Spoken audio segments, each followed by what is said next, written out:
Hello everyone, welcome to this channel Anik education point. Myself Heena Thakkar और आज हम बात करने वाले हैं इंग्लिश फ्लुएंसी जिस भी स्टूडेंट के पास है और उन लोगों का सबसे पहले कुछ डाउट्स हैं जो मैं क्लियर करूंगी, उसके बाद ही अपने टॉपिक को स्टार्ट करने वाली हूँ। तो आज का पहले मैं टॉपिक बता देती हूँ। तो आज का जो हमारा टॉपिक है वो है सीवी, यानी कि आपको रिज्यूम जो है किस तरीके से बनाना होता है। देखो, बनाना तो आप लोगों ने सीख ही लिया होगा अब तक, मुझे पता है, बट उसको याद कैसे रखना है ये सबसे इंपॉर्टेंट काम है जो हम पेपर में जाके भूल जाएंगे कि अब हमारे को क्या चीज़ लिखनी है। मतलब हमें पहले अचीवमेंट्स लिखनी है या पर्सनल इन्फॉर्मेशन पहले लिखना है। तो इनके बारे में बात करने से पहले कुछ बच्चों के जो डाउट्स हैं वो मैं क्लियर करना चाहूँगी। तो देखो, सबसे पहले चीज़ ये है कि बहुत सारे बच्चे पूछ रहे हैं कि मैम ग्रामर कितने मार्क्स का आएगा, या फिर बहुत सारे क्वेश्चंस हैं उन लोगों की कि मैम आरटीआई आ रहा है कि नहीं आ रहा, एफआईआर आ रहा है कि नहीं आ रहा, वो डिलीट है या ऐड है। बहुत सारे कन्फ्यूजन्स हैं।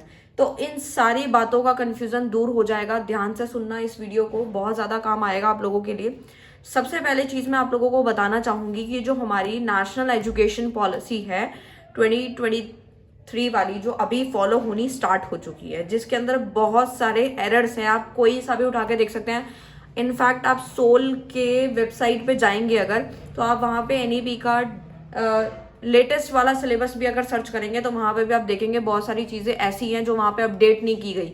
जैसे कि इंडियन कॉन्ट्रैक्ट एक्ट 1872 दिया गया था लॉ का, बट आप लोग जब बुक्स में पढ़ रहे थे तो वहाँ पे कुछ और ही ईयर मेंशन था।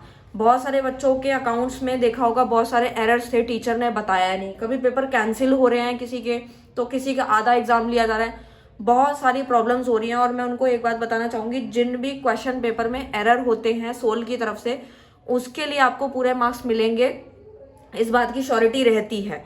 और रही बात असेसमेंट वाली बात, तो वो भी बहुत बच्चों के डाउट्स थे कि मैम असेसमेंट नहीं दिया हम लोगों ने, या फिर उसका कितना परसेंट है।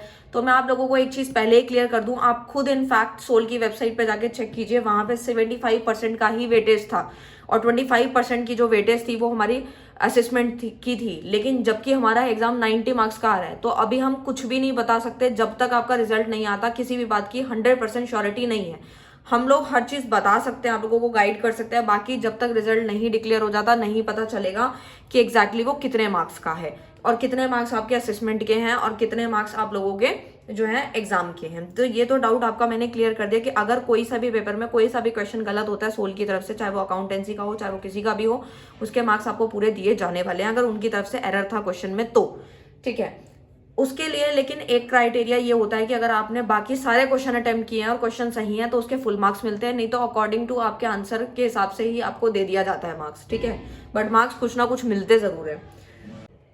अब बहुत सारे बच्चों का कंफ्यूजन है कि मैम आरटीआई नहीं आ रहा, एफआईआर तो आ ही नहीं रहा, वो सिलेबस में नहीं है। तो मैं आपको एक चीज बताना चाहूंगी, ये सोल है, यहाँ पे कुछ भी हो सकता है। मैं आपको बस इतना कहना चाहूंगी, सिलेबस में नहीं है। मैंने अगला पिछला सब बता दिया, एक साथ बता दिया, ताकि अगर वो आ जाए तो ये ना बोला जाए कि मैम आपने तो ये टॉपिक बताया नहीं था। ठीक है, सिलेबस में नहीं है, ठीक है, बट वो कभी कभार ऐसी चीजें भी कर देते हैं जो उनको नहीं करनी चाहिए। और बहुत सारे एरर्स आप देख रहे हैं जब से नेशनल एजुकेशन पॉलिसी फॉलो हो रही है, बहुत सारी चीजें जो बताते कुछ और है होता कुछ और है। तो एक्चुअल में कुछ नहीं पता होता तो आप रिस्क ले ही क्यों रहे हो? आप उनसे जाके बाद में लड़ोगे तो नहीं ना कि ये सिलेबस में नहीं था फिर भी आप लोगों ने दे दिया, या पिछले में था, या अब अपडेट नहीं किया, या कुछ बुक्स में है।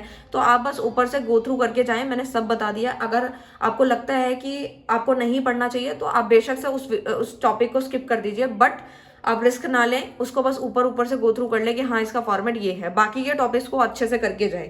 ठीक है, 50-50% चांस रहता है। ठीक है, उसके बाद अगर हम बात करें सीवी की, सीवी के बारे में बात कर लेते हैं कि सीवी एक्चुअल में होता क्या है। देखो, बहुत सारी वीडियो आप लोगों ने मुझे पता है देख ली होंगी, सीवी के बारे में पढ़ भी लिया होगा और आपको पता भी लग गया होगा। ठीक है, बट मैं यहाँ पे बात करने वाली हूँ कि शॉर्ट फॉर्म बताने वाले जिन्होंने अभी तक सीवी का वीडियो बिल्कुल भी नहीं देखा और अभी तक उनको कुछ भी नहीं पढ़ा है उन्होंने। तो सीवी एक रिज्यूम होता है जो बेसिकली 2 या 3 पेजेस का एक लॉन्ग पेज होता है, जिसकी लॉन्ग पेज डॉक्यूमेंट होता है, जिसके अंदर सारी इन्फॉर्मेशन दी जाती है। आपकी पर्सनल डिटेल क्या है, आपकी स्पेशल स्किल क्या है, आपके अंदर क्या एबिलिटी है, क्या आपके पास एक्सपीरियंस है, ये सारी चीज़ की इन्फॉर्मेशन आप लिखते हैं जब भी आपको कोई जॉब लेनी होती है। ठीक है, चाहे वो किसी टीचर को स्कूल में लेनी हो, या फिर कहीं पे भी कोई पर्सन है जो किसी एमएनसी में जाना चाहता है या किसी डोमेस्टिक कंपनी में जाना चाहता है, तो वो इतनी सारी इन्फॉर्मेशन जो है वो किसी को खड़े खड़े नहीं सुना सकता।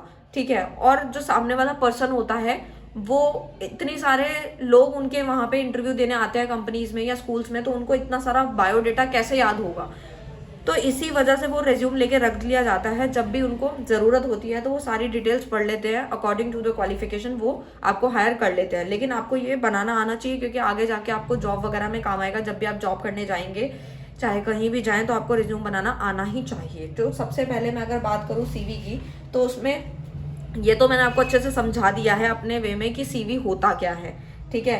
अब बात ये आती है कि जो सीवी है उसको लिखना कैसे है। तो उसके लिए आपको सबसे पहले ये समझना है कि सीवी में कौन कौन सी चीज़ें आती हैं। तो सबसे पहले आता है पर्सनल इन्फॉर्मेशन। बट आप जब लिखना स्टार्ट करेंगे, पर्सनल इन्फॉर्मेशन आएगा, उसके बाद आएगा एजुकेशनल में आपने क्या कहाँ से स्कूल कर रखा है, कहाँ से कौन से स्कूल से पढ़ाई कर की है, कितनी परसेंटेज आई था आपकी 10th एंड 12th में, सारी इन्फॉर्मेशन मैं भी देने वाली हूँ। उसके बाद आप लोगों का आता है स्पेशल स्किल क्या है, ठीक है। स्पेशल स्किल भी बहुत ज़्यादा ज़रूरी होती है आजकल, क्योंकि देखो डिग्री लेने से तो फ़ायदा है ही, डिग्री तो आपकी मैंडेटरी होती है, बट उसके साथ में कुछ एक्स्ट्रा चीज़ें भी आनी चाहिए, जैसे कि टाइपिंग हो गई। आपको कंप्यूटर की बेसिक नॉलेज तो होनी ही चाहिए, ठीक है। और अगर आप अकाउंट्स लाइन में जा रहे हैं तो आपको सॉफ्टवेयर चलाने आने चाहिए, टैली आना चाहिए, ये लैंग्वेजेस भी होनी चाहिए। जैसे आप किसी बाहर की कंपनी के लिए काम कर रहे हैं, एमएनसी के लिए काम कर रहे हैं, तो आपको लैंग्वेज आपके लिए मैटर करेगी। जैसे बहुत सारे लोग होते हैं वो एक्स्ट्रा लैंग्वेजेस सीखते हैं, तो वो वहीं पे काम करते हैं।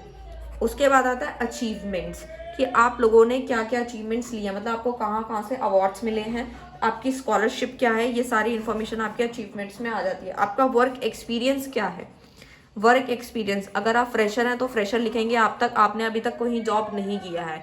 लेकिन अगर किया है तो आपको पूरा डिटेल देना पड़ेगा, कितने साल आपने काम किया, किस कंपनी में किया, ये सारी इन्फॉर्मेशन आपको प्रोवाइड करनी होती है, जिसमें प्रेजेंट की भी होती है और पास्ट की दोनों की होती है, प्रेजेंट प्लस पास्ट, ठीक है ना। उसके बाद अगर हम बात करें एक्स्ट्रा में क्या क्या आ जाता है, एक्स्ट्रा सर्कुलर में आ जाता है आपकी हॉबीज, ठीक है। आपकी हॉबीज देखी जाती हैं कि आपकी हॉबीज क्या है, आपका टैलेंट्स क्या है, आपने कहीं से प्राइजेस तो नहीं वॉन किए हैं, ठीक है, आपको कहाँ कहाँ से प्राइजेस मिले। ये तो इन्फॉर्मेशन थी कि आपको सीवी में जब बनाना है तो ये सारे पॉइंट्स ऐड करने हैं। देखो ये सारे पॉइंट्स तो आपने सोल की बुक में भी पढ़ लिए होंगे, जिन्होंने नहीं पढ़ा है उनके लिए काम की है वीडियो, और जिन्होंने पढ़ लिया था उनका एक बार रिवीजन हो गया।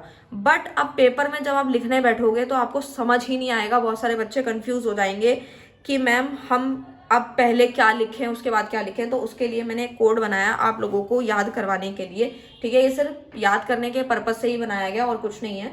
जैसे आपको याद रखना है यहाँ पे PESAWE, ठीक है, जिसमें P फॉर पर्सनल है, E फॉर एजुकेशनल है, S मतलब स्पेशल स्किल है, A मतलब अचीवमेंट्स है, W मतलब वर्क एक्सपीरियंस है, और E का मतलब है एक्स्ट्रा सर्कुलर। तो ये सारी की सारी चीज़ें जब आ जाती हैं, इनको याद रखने का एक ट्रिक है ना, तो आप कैसे याद रखेंगे, तो इसको याद रखने का है PSA यानी पीसा, और W से मैंने बनाया वाला, ठीक है, पीसा वाला, E फॉर एक्सपर्ट, ठीक है। तो इससे आपको याद रहेगा, मैं पीछे पूरा लिख देती हूँ कि आपको किस तरीके से याद रखना है। तो आपको याद रखना है पीसा वाला एक्सपर्ट, इससे आपको याद रहेगा डेफिनेटली कि आपको सीवी लिखना कैसे है। पीसा आपको पूरा लेना है, वाला से आपको सिर्फ W लेना है, यहाँ पूरा मेंशन कर रही हूँ, वाला से W लेना है, ये सिर्फ याद करने के लिए बनाया गया है। एक्सपर्ट से E लेना है, ठीक है। तो ये पूरा आप ऐड कर देंगे तो आपका बनेगा, ठीक है। तो ये याद रखने की ट्रिक है, आप डेफिनेटली सीवी आप बहुत अच्छे से कर पाएंगे, डेफिनेटली ये सब चीज़ें आपको याद रहेंगी। तो अब मैंने आपको सारा बता दिया है कि क्या क्या इन्फॉर्मेशन आ रही हैं।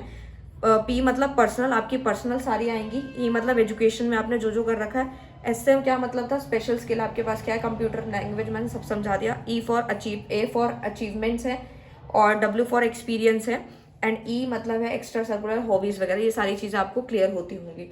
अब बात ये आती है कि इसका फॉर्मेट किस तरीके से होता है, आपको लिखना कैसे रहेगा, ठीक है। तो एक फ्रेश पेज ले लेते हैं और उसके ऊपर समझते हैं, ठीक है, कि किस तरीके से आपको लिखना है। देखो इस चीज़ को लेके कभी कंफ्यूज मत होना कि 2 पेज का लिखना है कि 3 पेज का। देखो वो डिपेंड करता है, अगर फ्रेशर है तो पेज थोड़े कम लगते हैं, लेकिन अगर जिसके पास एक्सपीरियंस ज़्यादा होता है, यानी उसने बहुत सारी कंपनीज में काम कर रखा है, तो उसका थोड़ा सा रिज्यूम बड़ा होता है, क्योंकि इस एक्सपीरियंस ज़्यादा होता है तो चीज़ें मेंशन करनी पड़ती हैं पूरी की पूरी। और भी बाकी चीज़ें भी डिपेंड करती हैं आप लोगों की हॉबीज़ पे, प्राइजेस पे, अवार्ड्स पे, तो उसके हिसाब से भी बड़ा आपका हो जाता है रिज्यूम। उसके बाद जो है आपको स्टार्ट किस तरीके से करना है, सबसे पहले यहाँ पे आपकी पर्सनल डिटेल आएंगी, मतलब आपका नेम, यहाँ पे आप नेम वगैरह मेंशन कर देंगे। फिर आप आपका जो भी एड्रेस वगैरह होगा वो आप मेंशन कर देंगे, ठीक है। फिर आपका जो भी फ़ोन नंबर है, ठीक है, फ़ोन नंबर यहाँ करेंगे, यहाँ पे ईमेल आईडी जो भी है, ताकि उनको अगर जब ज़रूरत पड़े तो वो इसी कांटेक्ट के थ्रू ही आपको कांटेक्ट करते हैं। और या फिर आपकी जो मेल आईडी है वो भी आप यहाँ मेंशन कर दीजिएगा। नेम वगैरह आप लिख सकते हैं, जैसे किसी का नाम है राम सिंह तो वो लिख देगा यहाँ पर, उसका जो भी एड्रेस है वो लिख देगा, ठीक है, जैसे K16 संत नगर, ठीक है। इस तरीके से जो भी एड्रेस है वो मेंशन करते हैं, फ़ोन नंबर जो भी है, ईमेल आईडी है वो मेंशन कर देंगे यहाँ पे, ठीक है। उसके बाद आता है कैरियर ऑब्जेक्टिव। कैरियर ऑब्जेक्टिव में आपको एग्जांपल देती हूँ स्कूल का, इससे आपको बहुत अच्छे से समझ में आएगा, क्योंकि आप लोग अभी स्कूल से पढ़कर आए हैं तो ज़्यादा अच्छे से समझ में आएंगी चीज़ें। कैरियर ऑब्जेक्टिव में क्या होता है कि अगर कोई प्राइमरी स्कूल की टीचर है, ठीक है, और वो स्कूल में पढ़ाना चाहती है, तो उसका ऑब्जेक्टिव क्या है, वो क्यों पढ़ा रही है। जब भी आप कंपनी में जाते हैं, जाएंगे आगे, तो वो आपसे ज़रूर ये सब क्वेश्चंस करते भी हैं, आपको लिखना भी पड़ता है कि आप क्यों ज्वाइन करना चाहते हैं स्कूल। तो बहुत सारे लोग होते हैं जो बोलते हैं कि हम इसलिए ज्वाइन करना चाहते हैं ताकि हमारी कम्युनिकेशन जो स्किल्स हैं उनको हम इम्प्रूव कर सकें, या हमारे स्टूडेंट्स को पढ़ाना बहुत अच्छा लगता है, या वटेवर कोई भी रीज़न जो डिपेंड करता है अकॉर्डिंग टू पर्सन। वो सारी चीज़ें यहाँ पे आप लोगों को कैरियर ऑब्जेक्टिव में लिखनी है, वो हर किसी की डिपेंड करती हैं। उसके बाद आता है एजुकेशनल। ये भी सबका अलग अलग होता है कि हर किसी ने एजुकेशन के अंदर क्या क्या चीज़ें कर रखी है। मतलब यहाँ पे ना एक बॉक्स बनाया जाता है प्रॉपर, ठीक है। जब आप प्रॉपर देखेंगे तो उसमें ऐसे 3-4 कॉलम बना दिए जाते हैं, जिसके अंदर यहाँ पे आपका लिखा जाता है कोर्स। आपने कोर्स किया 10th से आप लोग स्टार्ट कर सकते हैं। फर्स्ट सेकेंड थर्ड ये सब क्लास नहीं लिखना होता, मेन आपकी जो क्लासेस होती है, जैसे 10th का आपने लिख दिया, फिर आपने 12th का मेंशन कर दिया, ठीक है। और जब आप अगर आपने कोई भी और एक्स्ट्रा डिग्री ले रखी है, ठीक है, तो वो आप यहाँ पे, जैसे आप लोग अब बीकॉम के बाद अप्लाई करेंगे तो यहाँ पे लिख देंगे बीकॉम, ठीक है। तो 10th आपने कहाँ से करा है, ठीक है, CBSE से किया है, स्कूल का नाम मेंशन कर दें।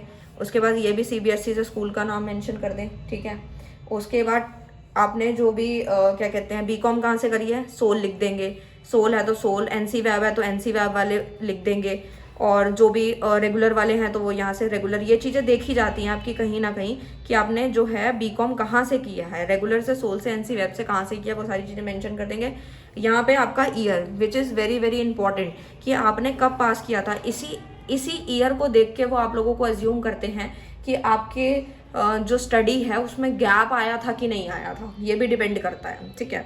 अब फॉर एग्जांपल यहाँ पे ख़त्म हुआ, वो लोग अभी यहाँ पे एज्यूम कर लेंगे कि आपने 12th कब ख़त्म की थी, उसके बाद ग्रेजुएशन आपकी, जैसे मान लीजिए यहाँ पे आपकी 10th ख़त्म हो जाती है 2000 जो भी ईयर है, फिर उसके बाद 13 में हुई या 16 में हुई है, जो भी है यहाँ मेंशन कर दें। उसके बाद आपके कितने मार्क्स आए हैं, ठीक है, जो मार्क्स आपके आए हैं, 10th में कितनी आई थी, जैसे सपोज 10th में आपकी 90% आ गई, 12th में तो ज़्यादातर बच्चों की थोड़ी कमी आती है, क्योंकि कॉमर्स साइंस होता है, नया नया सब्जेक्ट होता है, तो मान के चलती हूँ कि 80-85 लाने वाले 92-95 भी ला रहे हैं, कोई बड़ी बात नहीं है।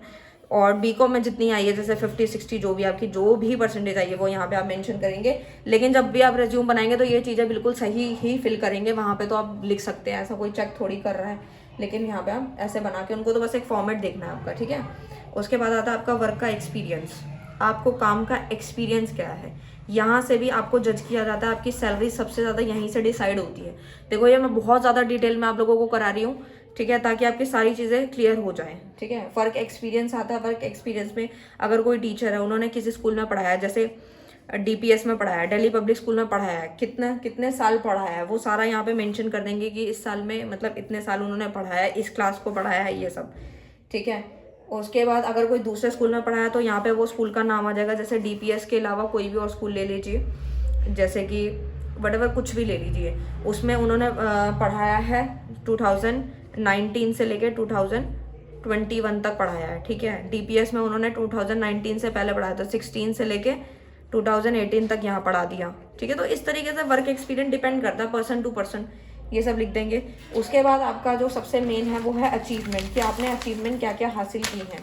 तो आप यहाँ पे लिखेंगे कि अगर आप देखो, कई बार क्या होता है कि कुछ लोग जो होते हैं वो ग्रेजुएट नहीं होते, उनकी ग्रेजुएशन चल रही होती है, वो परसुइंग डाल देते हैं, ठीक है। तो परसुइंग डाल के भी उनको कहीं ना कहीं जॉब तो मिल ही जाती है, जिनको ज़्यादा नीड होती है तो मिल जाती है, ऐसी कोई बात नहीं है। बट अगर कंप्लीट हो गया तो वहाँ पे कंप्लीट लिखेंगे कि हाँ भाई कितनी पोजीशन आई है वहाँ पे। जैसे ग्रेजुएशन में आपकी 3 पोजीशंस होती हैं, फर्स्ट सेकंड थर्ड, कुछ क्राइटेरिया होते हैं, वो आप लोगों को पता चल जाएंगे, तो वो सारे के सारे अचीवमेंट्स में आ जाते हैं, ठीक है।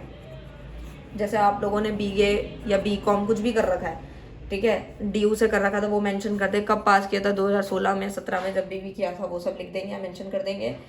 और जो भी इंफॉर्मेशन अचीवमेंट उन्होंने हासिल किया वो सारे के सारे यहाँ पे मेंशन कर देंगे।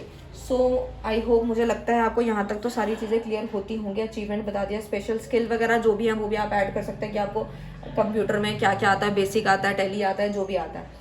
अगर कोई लैंग्वेज आती है तो वो भी ऐड कर सकते हैं, वर्क एक्सपीरियंस भी हो गया। और साथ में अपनी हॉबीज़ ऐड कर दें, हॉबीज़ वगैरह आप ज़रूर ऐड कर दें। अगर आपको कोई प्राइजेस वगैरह मिले हैं तो ठीक है, वो लिखे, नहीं तो हॉबीज़ लिख के आप यहाँ पे इसको जो है समाप्त कर दें। और जब भी आप देने जाते हैं तो आपसे सिग्नेचर वगैरह तो करवा ही लीजिए, तो वो तो बिल्कुल डायरेक्ट होता है, वो तो आपको समझ आ ही गया होगा। सो मुझे लगता है आज की वीडियो आपको इन्फॉर्मेटिव लगी हो, अगर लगी हो तो प्लीज़ लाइक शेयर कमेंट जरूर कीजिएगा, क्योंकि बहुत सारे कमेंट्स कर रहे हैं बच्चे कि मैम इस सब्जेक्ट का बना दीजिए, हिंदी का कोई सुनता नहीं है। मैं सबके ऊपर बना दूंगी, बट मैं आप लोगों को एक चीज़ कहना चाहूँगी, संस्कृत की और उर्दू की मैं वीडियो नहीं बना पाऊंगी, इसके लिए मैं सॉरी बोलना चाहती हूँ, क्योंकि वो मुझे खुद भी नहीं आते हैं, ठीक है। सो मैं उसके ऊपर वीडियो नहीं बना पाऊंगी। बाकी जो आप लोगों ने बोला है मैं धीरे धीरे करके उस पर वीडियोज़ बना रही हूँ, ठीक है। सो मिलते हैं नेक्स्ट वीडियो में नेक्स्ट टॉपिक के साथ। Thank you so much.